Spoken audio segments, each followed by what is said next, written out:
శ్రీ గణేశాయ నమః. శృతిస్మృతిపురాణానాం ఆలయం కరుణాలయం నమామి భగవత్పాదం శంకరం లోకశంకరం. సుగుణమతి, నీవు పదవులలో ఉండి ధనము సంపాదించు సమయమున నీ భార్యా బిడ్డలు నీపై అతి ప్రేమ కురిపిస్తారు. నీ బంధువులందరూ నిన్ను అతి మర్యాదగా చూస్తారు. సేవకులు సహోద్యోగులు నిన్ను గౌరవిస్తారు. దానికి కారణము నీ గొప్ప కాదు, నీ వల్ల వారికి జరిగే ప్రయోజనమో, లేదా నీ వల్ల వారికి హాని జరగకుండా ఉండనట్లు వారు అలా నటిస్తారు.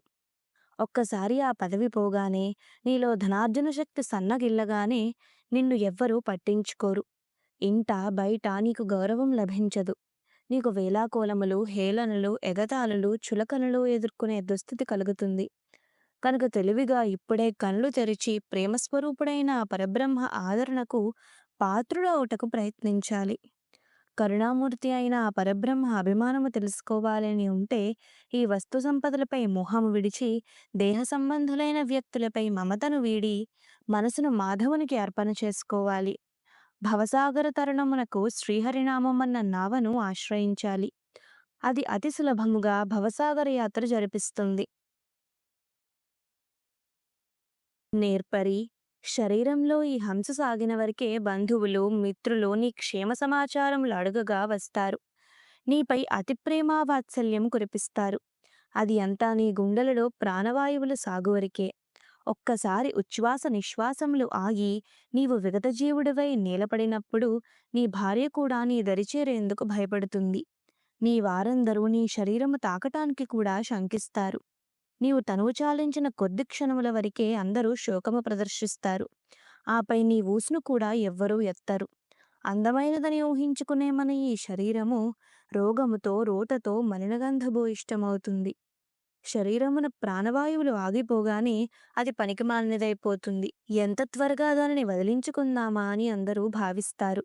పంచభూతములతో నిర్మితమైన ఈ దేహం చివరకు పంచభూతములలోనే కలిసిపోవాలి. అటువంటి ఈ హీన శరీరంపై మమతలు ఎలా? వస్తువులపై వ్యామోహము వదిలి శ్రీహరి సన్నిధికై చిత్తమును మళ్లించాలి. పరమాత్మ స్వరూప, మోసముతోటి కపటముతోటి ఎన్నో అడ్డదారులు తొక్కి కూడబెట్టిన ఆస్తే చివరకు నీకు కష్టమును కలిగిస్తుంది. అధికమైన సంపదల వలన, నీకు నీ బంధువుల వలన, మిత్రుల వలన, సేవకుల వలన, కడకు నీ సొంత బిడ్డల వలన కూడా అపాయము జరగవచ్చును. మొదట ధనము సంపాదించుటకు అవస్థలు పడి, తరువాత దాచుకున్నటకు అవస్థలు పడి, చివరకు నీ ప్రాణం రక్షించుకున్నటకు అవస్థలు పడవలసి వస్తుంది.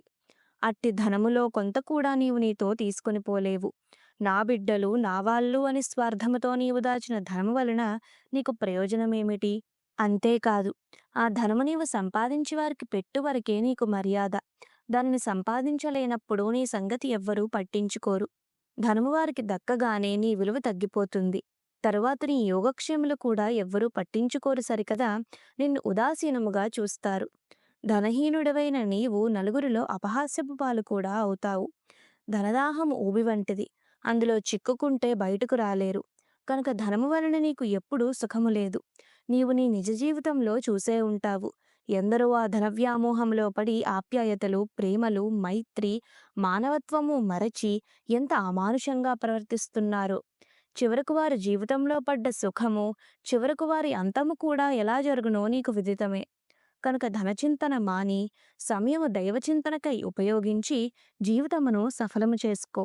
సర్వే జనా సుఖినో భవంతు. నమస్కారం.